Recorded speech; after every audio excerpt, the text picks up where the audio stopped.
Welcome to the Big Kickoff League of Ireland Sports Bar with myself, Roy Shanahan, and Nathan Doyle from the BigKickoff.com. And the last week, Nathan, before the summer break of a week. Yeah. But there you go. I'm going to ask you straight away, what about the summer break? What do you make of the summer break? Is it needed? It sort of slows things down a little bit, doesn't it? You know, it's a lot of momentum for certain sites coming into the break that they might feel to be halted a little bit, you know, like we're going to talk about the likes of Sligo now in a couple of moments. I'm sure they won't be too happy with a break coming up. I don't know, you know, I think especially now with the league, it's sort of got rid of this retirement home feel about it, you know. There's a lot of, most teams have a lot of good young upcoming players that arguably probably don't need, you know, this much of a rest. Yeah, as a fan, I want to see the football continue on a consistent basis. You don't want to see it stopping. I know what happens in other European leagues around Christmas time, but yeah, as a fan, it can be frustrating to see, to be honest. Yeah. Good evening, Ush. How are you doing?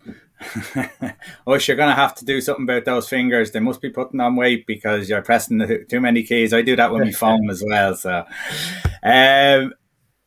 okay, so we'll talk about someone who may need this break is St. Pat's because all of a sudden now they play Dundalk tonight. I expected a good game. It was an intriguing game. It was an interesting game. I wouldn't say it was a great game. Pat's, my summary of it, Pat's dominated the ball, worked it well from left to right, moved them around, had great opportunities in the first half to get crosses in. The delivery was very poor and really didn't create anything of any merit at all, did they? No. I think that's a very fair assessment of how it went down, especially in the second half. I was quite frustrated, you know, when, in fairness to Stephen, he went all out, you know. He took off a lot of defenders and put on a lot of attacking players, and while there's a lot of bodies going forward, there was just nothing really. There wasn't much behind it, you know. Like I said, a lot of crosses in, particularly by Birmingham. I was really underwhelmed with his performance going forward. A lot of them didn't beat the first man. They were never in much danger. A couple of set pieces here and there, you know. Paddy Barrett had a header from a corner, cleared off a line by Dave McMillan. That was probably as close as Pat's really got, especially in the second half.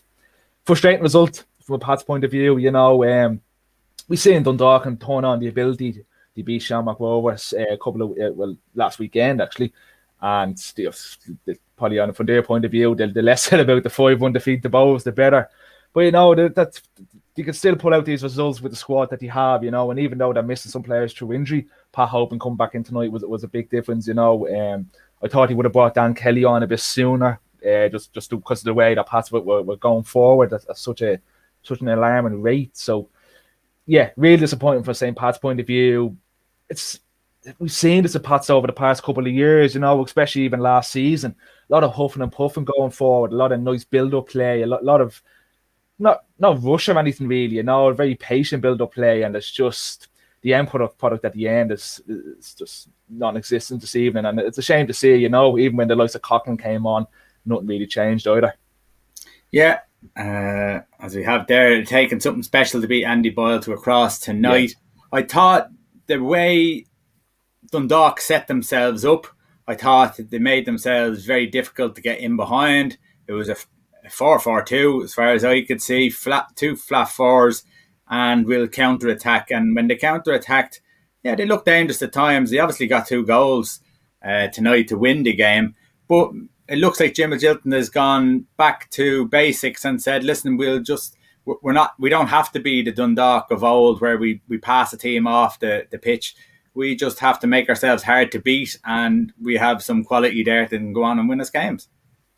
Yeah, it was. It probably wasn't the typical Dundalk performance, as you said. You know, I was most surprised to see them go with 2 up top.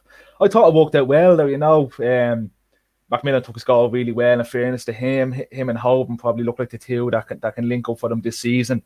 We see them go 1 up top throughout the campaign so far, when it's just isolated. You know, you're sort of relying on the likes of Duffy and Junior to provide that creativity from the wings, and they just haven't done it at all this season. They look more comfortable, they look more settled, probably the most settled Dundalk side I've seen. like I said, I think it was more of a damning indictment of a poor Pats performance, the result, rather than, you look at 2-0, you probably think Dundalk were a bit comfortable. Realistically, they wouldn't. If Pats could have just been better in the final thirds, who knows, it could have went differently. Now, look, like Rob said, Andy Boyle was inspired tonight. He just had one of them games, and the ball was like like a magnet to him, wasn't it? It was just classic centre half. No nonsense, no messing about, getting his body in front of everything. This might be the formula for Dundalk going forward. Like you said, McGinty might have stumbled across something here. So, yeah, it'd be interesting to see what to do after the break. If there's something they're going to work on over the break, just getting back to the solid foundation of things, and it worked for them this evening. So it'd be interesting to see how the years are going forward. Yeah. A couple of players I enjoyed. Ian Birmingham left full. I thought I like him as a player. I think he's a good player. Oh, yeah. We had so much time in the first half to deliver good quality crosses and just didn't. And there was times in the first half especially where they weren't even whipping balls in. There were floaty balls into the back post, and they just didn't have that end product. Have you seen that in them this year at times, or is this kind of just one of those days?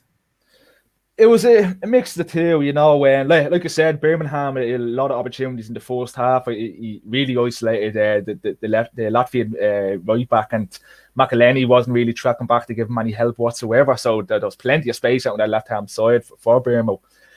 A lot of what we've seen at Pats this season is patient build-up going forward, and they actually got away from that in the past couple of weeks, and the performances from Pats actually have been dropping. They haven't been great at all.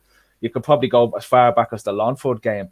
There's been a lot of rushing, lot of rash decision making, a lot of just moments where you need a bit of a clear head, and they're just not providing that. Now today we did see a bit more of that level-headedness and a bit more of a patient build-up.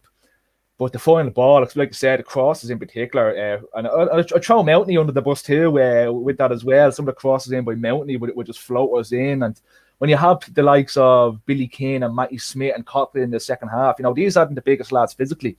So you're probably going to be needing to more so pick them out on the feet, probably hit them low and hard, and because them lads, the moving off the ball is really good, Billy Keane in particular. So you're going to be needing them to find pockets of space rather than just floating balls into them. Because, like we said, when Andy Boyle was in the form that he was in today, you're never winning the header against him. No. Do you think this is just good tactics by Jim Magilton? He knew, as you pointed out just there now, I mean, there's no real aerial threat from St. Pat's, so let's make them compact and let them throw the balls in, and we'll deal with them. I think as well, you look at the defeat of Bows and think, well, something has to change. This hasn't been working all season, and that was probably the final straw for a lot of that. They've made a couple of changes from that game as well. Like we said, he sort of went back to basics. I think he will have looked at the Pats attacking lineup this season.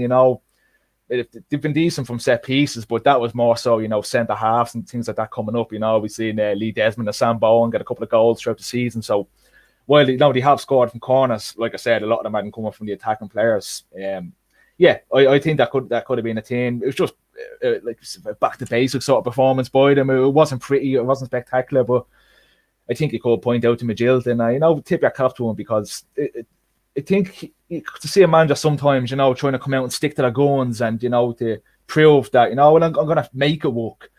He was big enough, to say that, well, it hasn't worked. The defeat against Bohemians was horrific. The performance was abysmal on that game. I know we questioned some of his comments that he made during the week on the podcast, and it's not a complete uplift for Dundalk. They still find themselves in 7th place, but I'm sure the fans will agree it's not pretty to watch, but if it works, they'll take it.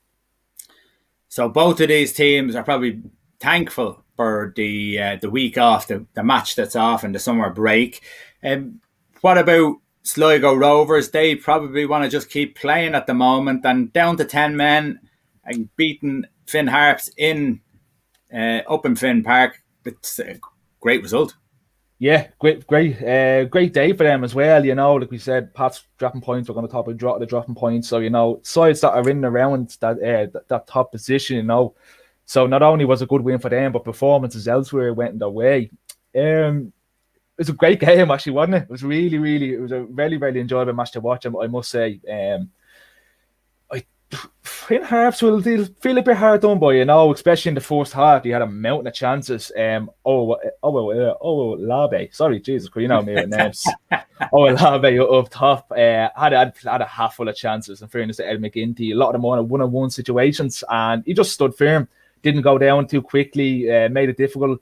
He probably could have got the shot off a bit sooner, and it just didn't really happen for the lad in the end. He got a nice goal in the 7th minute, took it really well, but in fairness, he could have had to go 3 or 4 goals to his name in the first half alone. But look, we're not going to take away from the Sligo performance. They were really good. I thought John Matton in particular at the back had a good game.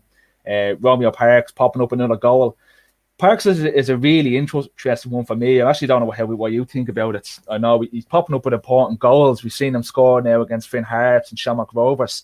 But besides that, he's not really, for me, offering an awful lot to the side. I find his first touch can be really poor. Doesn't tend to. We're probably critical of Georgie Kelly in a similar vein, for a guy that big. The physicality doesn't really offer much up against centre halves. Now I know Finn Harps are a big physical side, and it's going to be difficult for anybody to really offer much of a physical presence. But is he one of the? I know we're going to be suspended now for the next game. He was sent off, and you actually might question the sending off as well. But yeah, it's a strange one. He's chipping in with goals, but probably his overall performance must be frustrating from a Sligo point of view. Yeah, I've watched him in a good few games now, and he is that type of player. He's never really in it, and he's always kind of on the periphery. But if he gets a chance, he gets an opportunity, he's likely to put it away, and that's the reason why he's in that team. There's no other reason why he's in that team, because it's not, as you explained, it's not for what he's given throughout the whole 90 minutes. If you can get someone to stick a ball in, you're not playing. Yeah. He must be frustrating to watch sometimes, because his form will dip on and off. But I think you'd rather have a striker, that give him one chance. He doesn't need to be involved in the build up all the time. You have enough players for that. Jordan Gibson again impressed. You can just see compared to last season, when he has that bit more of a freedom that he has this year to move around, to sort of act as a free roaming number 10, mate, you could even call him. You could see that suits his game much more than being an out-and-out winner. Or he was even playing as a centre striker for some stage of that Pat's last season. So, and especially he has that bit of confidence with Greg Bolger, who's probably been the sign of the season. Just the way it's worked out, he's changed that Sligo team. And when he's out of the side, he look much worse without him. So he has Bolger and Morahan behind him, that bit of bit more assuredness in the Sligo midfield than what he had last season. And it's a couple of interesting games coming up after the break. We don't want to be looking too far ahead, but they're playing Drogheda and St. Pat's.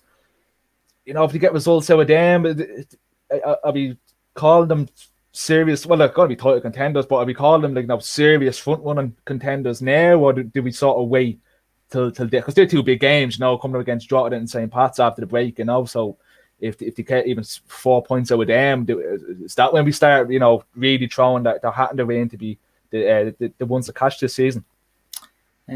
I threw my hat in the ring at the start of the season. I thought they'd be up challenging. I didn't think they'd be winning the league. I didn't think they'd be in front at this stage either. But I did think they would put up a challenge with especially the first couple of games where I seen them and the strike force they had and how they were playing. I thought they were impressive. So it'll be interesting. It's a long season, so nothing's won at this stage, And Shamrock Rovers, I think they'll get their groove back again. So it's whether they can keep up with Shamrock Rovers or not. And I think that's going to be the difference. Okay, another team who are on the upper, Derry City. And it's a great away win against Drogheda, because Drogheda have been in such good form.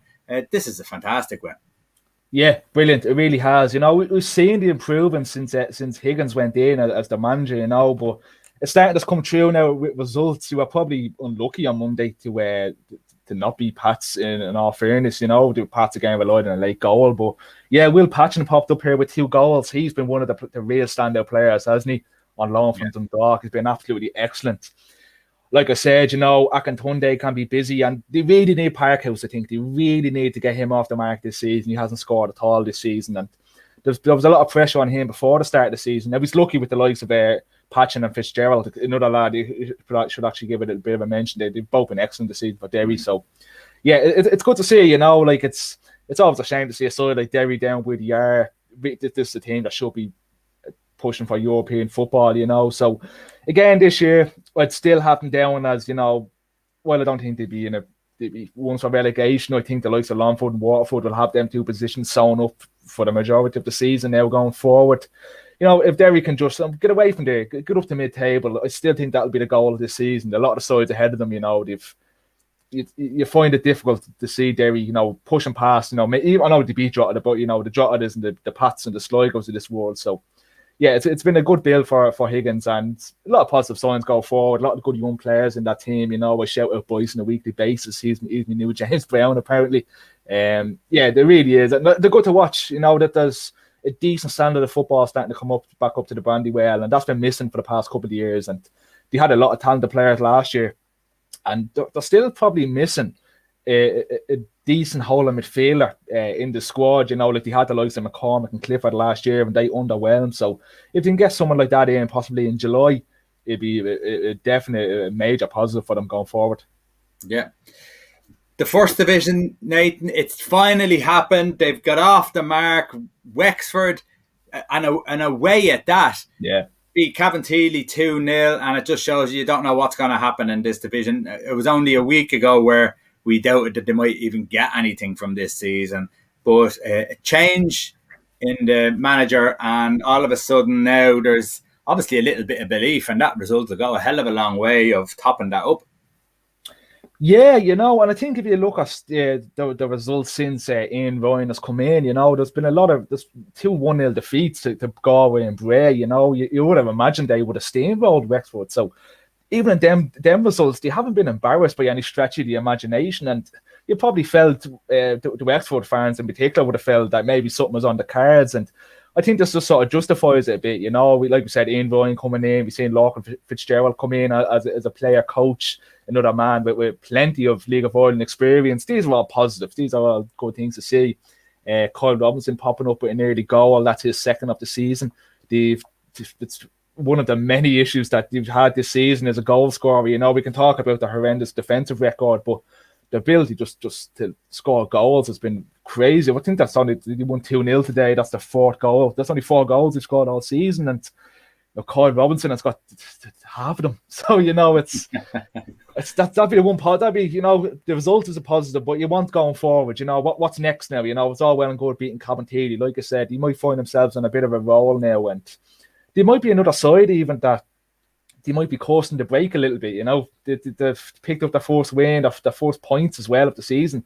They might want to keep that going. They're playing Treaty United at home in the next game. Treaty are impressing a lot of people, but Wexford with the first 3 points on the board away from home, I think they would have fancied themselves, back in their own neck of the woods. But yeah, they're going to have to wait now, and the little break might kill them because they finally have a bit of momentum going their way. Yeah. And Treaty going into that game will be probably huge favourites. It's probably a situation they haven't been in so far, so it'll be interesting to see how that game goes. And no wonder they're favourites, because they go and beat Bray tonight 2-0. And again, it's hard to know what to think of Bray.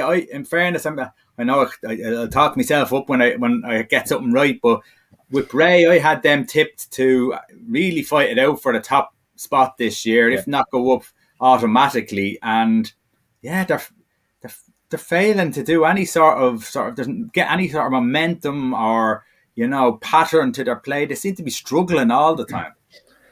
And I thought this was it for them now. I thought this is going to be the Bray side. We're going to see challenge for the title and move on. They won their last 3 games. Coming up against it, it's always a game Treaty side. Yeah, I think now we realise that it'd be mad to ever overlook them, wouldn't it? We said loads of times, or myself in particular, about having League of Ireland football back in Limerick. That's gone now. This is a side that's here to challenge. Yeah. That they're going to be pushing for the playoffs. And I thought, I still thought Bray could have came out with a tight win, just because they were on a 3-game run. And like, in fairness to Bray, they'd be more so disappointed with the draws that they got earlier in the season. I think they only lost 1 game so far. So it's the draws that have really killed them. Well, they've lost 2 games now, but it's the draws that really killed them. And that draw against Treaty in the first game looks like a great result. It doesn't it? It does now in hindsight. And it was actually looking like a draw here as well. It was 2 late goals. It was a goal in the 86th minute, and then the second one 2 minutes later, an own goal.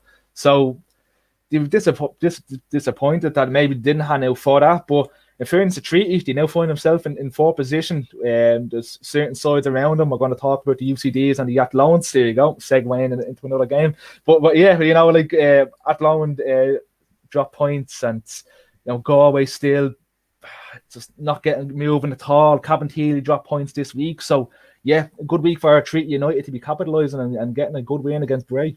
Yeah, well, just like Treaty overturned that game against Bray, Cove have done the exact same thing from the opening weekend against Cork, and a 1-0 win. It just sort of drags everyone closer to each other, doesn't it? And it makes the league just so unpredictable. It's great. It really is. I've always enjoyed the first division. It's actually pretty similar to the English football, where the championship is where you get your more entertainment, where the first division it tends to be like that. Jake Hegarty popping up with a goal for Cove on the hour mark. It's first season for Cove, so he'd be delighted with that down in the Cork derby. I actually had a bit of an insider at the grounds. I only talked about at the first half. One of the lads from the Head in the Game committee is a Cork fan, and he was down having a look. Now we take this with a pinch of salt because a Cork fan was telling me, but apparently it was all Cork City in the first half. There's a lot of dominant possession, a lot of good moving. Just again, probably in the final third, they're lacking that little bit of something. But yeah, came back to hunt them. Cove Ramblers getting the win back from earlier in the season, and like I said, it opens things up. Cove picking up points, Wexford picking up points. Cork City are getting dragged down. It's not relegation, but they're getting dragged down into the bottom end of the table. So who knows? And it's probably for the league overall as a neutral. This is the league you don't want to see finish up, because there seems to be a result like this every week, doesn't there? Yeah, no, it's been good. And then you look at Shelbourne, who just trounced Galway 4-0. And we talked about Bray. What's going on at Galway? Like, there's a shadow of their former selves from last year, and you'd be worried about them now, wouldn't you? Yeah, this would have been a big statement for them to get a win here, and even a draw probably would have been the worst result. Now, this is a Shelbourne team, but we're seeing really come into their stride now. They're starting to pick up goals at a rate we really thought they would have. But Galway's a strange one, because you're looking at the sides, and it's just the 11 that they're even putting out on a consistent basis. They're not changing too much up. It's not like they're chopping and changing the sides, and they're not too badly hampered with injuries. And I know you can always make the argument Galway, they are somewhat notorious slow starters anyway. Even you go back to last year when a different management, and they got off to a horrendous start of the season. But I just thought, with the amount of players he brought in, they made the decision to go full time. It was John Caulfield's first full season as a manager. I'm very shocked to see them in seventh place. I would have been shocked to see them not in even in the playoffs. I think at this stage, I really had them up there to be going neck and neck with Shells. But yeah, massive statement by them. We're seeing the likes of Michael O'Connor, Yo-Yo Maddy, Ryan Brennan is shipping in the goals on a very consistent basis. So yeah, they're really starting to hit their stride, Shells, and it's going to be difficult to see anybody really catching them. I think there's a bit of a gap starting to form, and there wasn't there. I think it's a 5-6 point gap now starting to come at the top of the first division table. So yeah, you'd be looking at the likes of UCD obviously to keep doing what they're doing, but the way Shells are playing at the moment, they're scoring freely. The defensive record, it's not too bad either. So yeah, it all looks good for them going forward. It does. When you look at Shelbourne, they're 5 points ahead of UCD. Galway are 11 points off, which it's a huge gap already. Now, the only good thing about and the beauty of the league is that they have those playoff spots. So no matter how poor you're doing during the year, you can still scrape yourself back in, and yourself with a playoff, anything can happen at all. But that's going to be interesting. Now, Nathan, ever since you decided that you were going to jump on the bandwagon with Athlone Town, now in fairness, you did predict this, but jump on with Athlone Town, you've hexed them, you've been a bit of a jinx now, they're falling apart, it's a bit like Pats. What's going on with Athlone? Beaten again 3-2 today, albeit, as we said before, UCD side that are always strong. Yeah, she just handed me League of Ireland fan card. Everything I touch just turns to shit, really. So it looked like it was going to be another 2-2 draw. That's how these two sides finish up at the start of the season. But Dignam again, Mark Dignam, he's another one. We always talk about the likes of Whelan and Kerrigan, who popped up with a goal today. Whelan's the top goal scorer. I think still the top goal scorer in the division this season. But you have a lot of lads that can chip in with goals, and Dignam is one of them, popping up with a late winner for UCD. They just, that's a massive result for them, this and that loan side. That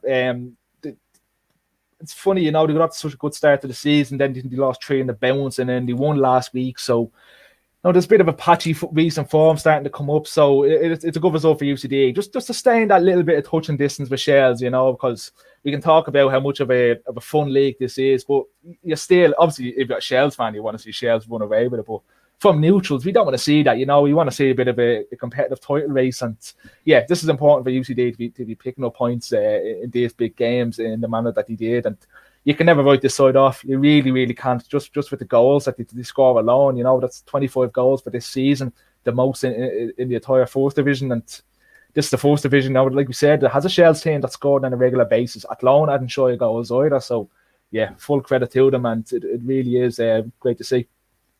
They're like Germany in the World Cup. They'll always be there and thereabouts, and UCD will always be there, no matter how many players they change each season. They're always strong enough to be up there challenging for a top spot, playoff spot. So yeah, they'll be very interesting to watch out there. Now, we want to talk about Pat Dolan's article. We talked about this the other day, and if you want to send in any sort of comment on the article, if you're watching, do that, and we'll discuss that. Nathan, what did you make of the article in the first place?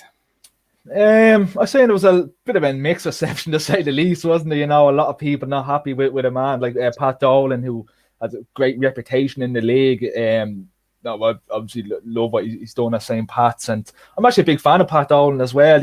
Like everybody under the age of 30, I wouldn't be a regular reader of hard copy newspapers, but anytime I've seen a piece by Pat Dolan, especially opinion pieces, which this has turned out to be, you tend to be an interesting read. And I actually tend to agree with a lot that he says. And now, just for anyone who hasn't sort of read through it, just give a quick brief on what he said.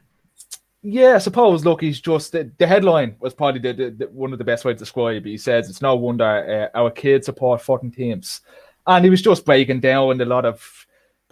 It didn't shine the best light on the League of Ireland, but it was a lot of an understandable point of view. He's obviously talked about the facilities and talked about how a lot of people tend to look at the League of Ireland itself in a bad light compared to a good light. We mentioned how everyone jumped on the Waterford situation, where not many people tend to jump on the Shamrock Rovers records, the unbeaten record. So I can't say I really understand a lot of the negativity that's coming out of it.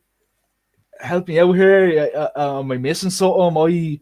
I think a lot of what he said is something it's stuff that everyone has been saying. We've been saying it since we've been doing this together for the past year or so. And yeah, what do you reckon of it? Am I missing something? No, well, I read through the whole article today. I had a look at it. I was expecting something that was really out there, but it is nothing that we haven't said. It is nothing that we haven't discussed before, and it is nothing that we haven't agreed with before. The fact that a team like Waterford can just decide not to turn up is a shambles. The fact that they haven't been slaughtered and punished by the league is a shambles.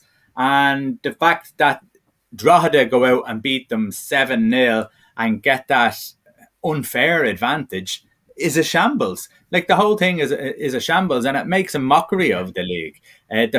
Again, he talked about Dundalk and the players going out up in Belfast, and there hasn't been a word, not one word from the FAI or anyone. A shambles. So everything that he's saying is spot on, and there is nothing to disagree with. And I actually really don't get what people were giving out about and moaning about, as if there is a little bit of that with League of Ireland fans, Nathan, that if you say anything about the League of Ireland, any way sort of downing it in any way, no matter how true it is, it's seen in a bad light, and that people should keep their mouth shut.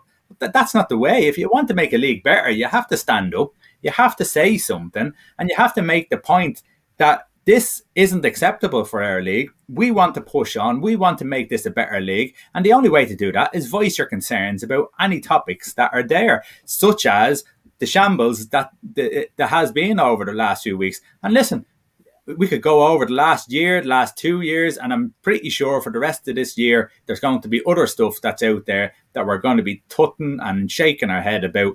And really and truly, people like Pat Dolan, and I've read his article sometimes I do agree, sometimes I don't agree, but he'll always wear his heart in his sleeve, and I think he's bang on at this. And why would someone go and watch Drogheda United against Waterford, or Waterford? You don't even know they're putting their whole heart into it now. That's the real thing. It's really disappointing that they wouldn't even commit to a game.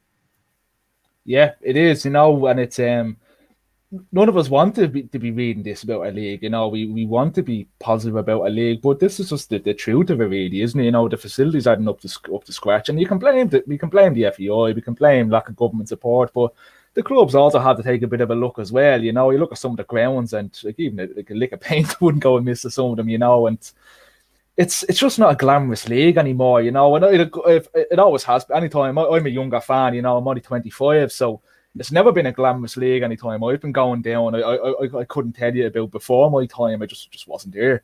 So it's like I said, it's young couples. Just for a quick example, it's never come on, we go down and watch a local game and that's part of your night out. It's a niche group of people, and we're overly committed. And I agree, sometimes we can be really oversensitive. Now, look, I think it's a different story too. You have the typical, we hate using the term bar stooler, but the bar stooler fans, that watch the English football games, because I, for one, I'm like a lot of people, I have an English team and I have a League of Ireland team, like a lot of League of Ireland fans do. But taking criticism from someone from Ireland that's never stepped foot in a League of Ireland ground is different from reading criticism by a man like Pat Dolan that's been there, knows the league, he understands it, he follows it, he supports it, he's been successful in it. So I think to jump down his throat the way some people have been is ridiculous, because no one was totally out of order. Everything he said was factually correct, and everything he says that while it might hurt and it might it might hit a nerve to some of us a little bit. What's people are saying now, we could have worded it better, but that's his job. He's going to want to be pointing out what's going on with the league, and everything he says. The facilities is the one thing we've all been saying for a long time. It's the one thing I'll always defend is it's shit football. That's the worst argument. It's not shit football, but the facilities you can't defend. You can't defend whatsoever, and you can't defend what's happened in Waterford. You can't defend what happened in Dundalk. Just with the COVID regulations over the past month or so, it's just been embarrassing to see. And trying to defend this situation, from an outsider looking in, it's tough to do. And yeah, I'm glad you said that now, because I thought I was really missing something when I read the article. I didn't really understand much of the outrage. Yeah. Okay, we'll leave that one there. We agree with Pat. Vinny Perth came out and said that teams should be having a look at him, that he can't really understand why they're not having a look at him for a lot of the jobs. Talking himself up without really, as he said, he didn't really want to talk himself up, but he was doing that anyhow. What did you make of his comments? Yeah, all right, Vinny. All right. Where did he go? Like, is he going back to Dundalk? I don't really see the benefit of him going back to Dundalk, really. Like, Dundalk one's a tough one, isn't it? It really is. The David Healy one has been going on a while now. He seems... Is he settled in Linfield? He's successful up there. Pat Fenlon is up there with him. Is it Jim Gannon was also linked in? Hasn't really done. He's never managed in the league. Played for Dundalk in a short spell. Jim McGuinness, another one that got let go by an American club. So there's no difference from the Italian lads that came in. If we're going to be honest with it, so like nothing has changed since Vinny Perth has left. It's probably actually gotten worse. So I don't really see a job for him in the Premier Division.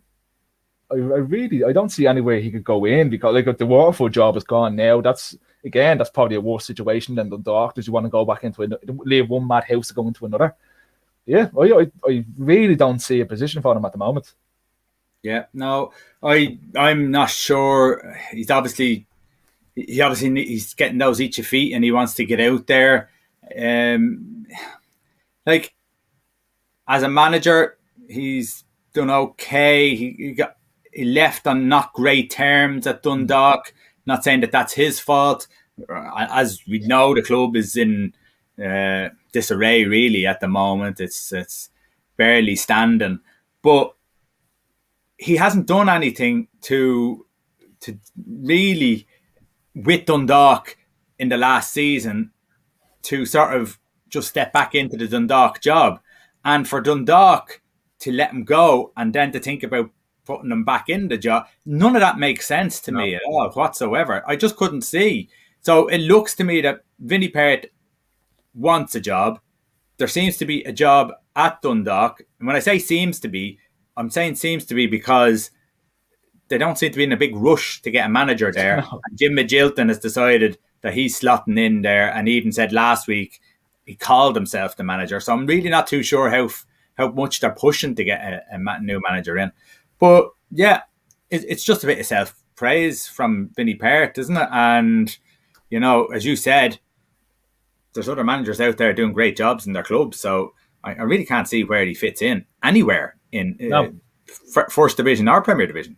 No, I really can't. And even, you know, you never want to be taking someone out of a job before they do it, you know. But if someone was to let go of the manager over these next 2 weeks now, like you said, like he's record in the league over a full season, especially, you know, he's done well in the league, but just for argument's sake, you know, and I'm probably actually glad in a little bit of way Stephen O'Donnell doesn't have his pro license, because I'm sure Dundalk would have been sniffing around him, you know, seeing he can bring that bit of professionalism back into a club. And for argument's sake, if O'Donnell was to leave and go back to Dundalk, I wouldn't be overly excited about the prospect of Vinny Perth coming in, you know.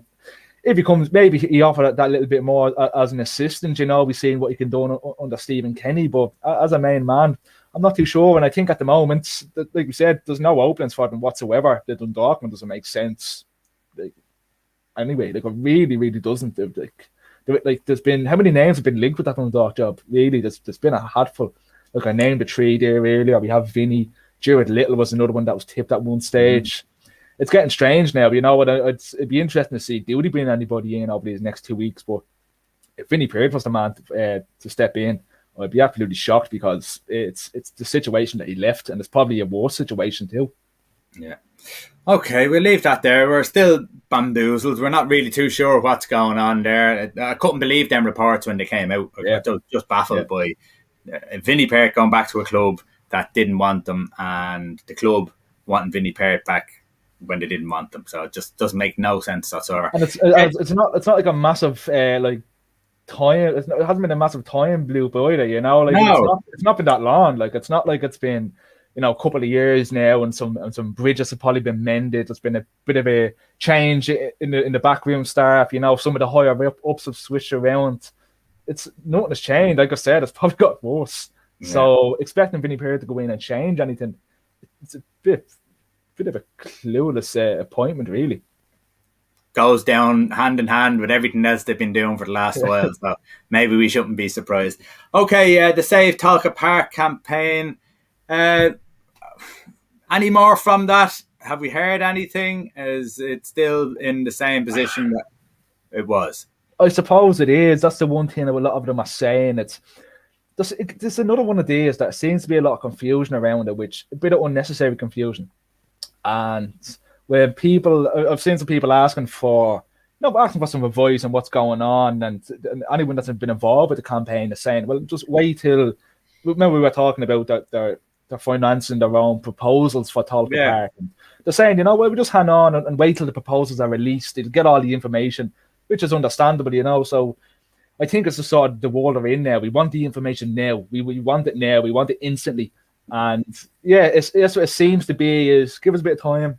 Let us get finalise these plans. Let us finalise the proposals for not only Tolka Park but the surrounding area. And yeah, like I said here on the podcast, man, I'd be really interested to see what they do, because we know Tolka Park in its current state, it's fallen by the seams. It really, really is. And in fairness to the lads and the lads and the ladies at the Save Tolka Park campaign, they're not against the redevelopment of the new Daily Mount. They understand the good that can bring.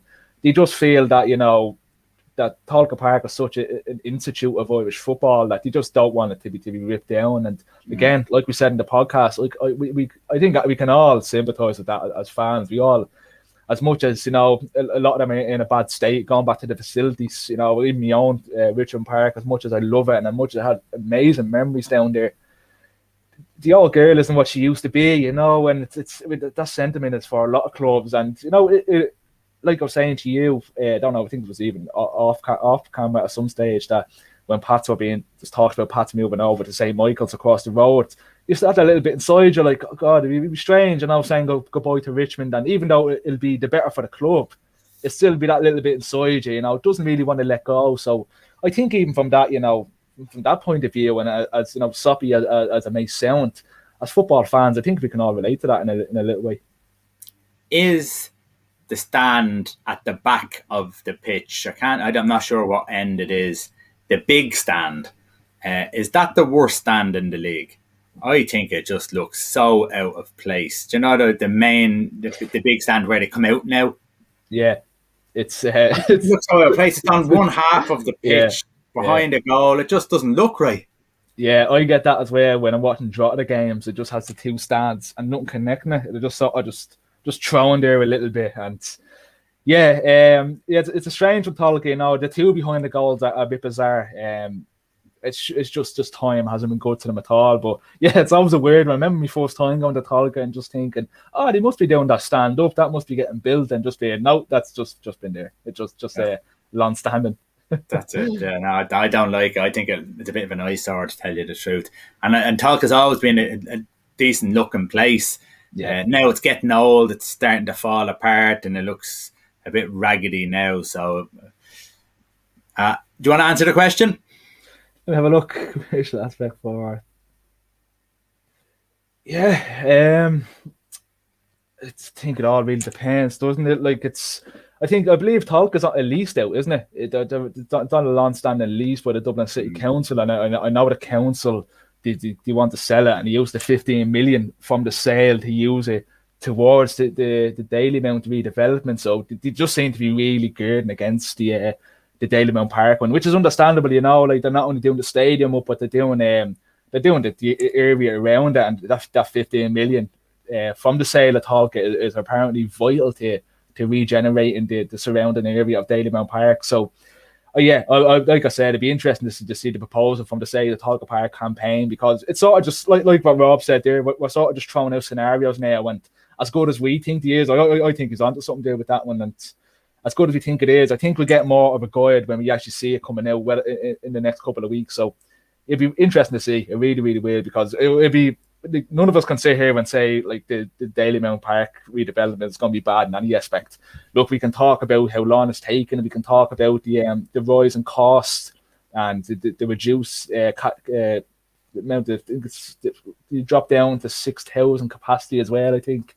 So that it's taken a lot longer than what we thought, and there's been a lot of frustrations on the project itself. So. But still going to be great for the league. It's still going to be great for the area itself. And yeah, nobody can be really against that. And in fairness to the people of the Save the Tolka campaign, they aren't against it at all. But I'll be really interested to see what they can bring forward and how they're looking to invest and how they're going to not only bring us the plans and bring us plans for Tolka Park, but how do you plan on getting money in to do these plans? Yeah. Okay, we're going to leave it there. Don't forget to keep an eye out for the Big Kickoff League of Ireland podcast every week. We'll be here every week, even next week when there's no games. We're going to come on and we'll do a few different, I suppose, points, and we'll see if we can get a few people on with us as well. Thebigkickoff.com will have all your League of Ireland stuff and any other sporting articles that you may be interested in there. And of course, look at us on all social media. Subscribe. And if there's any videos out there, please do like and share and get them out there. The more you help us, the bigger we get, the more we can get the content out and really try and help. We will criticise the league, but we will also try and push the league. And I think sometimes that's part, and they come hand in hand. And let's hope we do build a better league. And as I said before, there are other people doing similar things to us, and we all need to work together to make sure, because other people out there, others, television stations and media are not doing enough with the League of Ireland, and we need to start pushing it as much as we can. Okay, your favourite time of the week, Nathan? Freeze.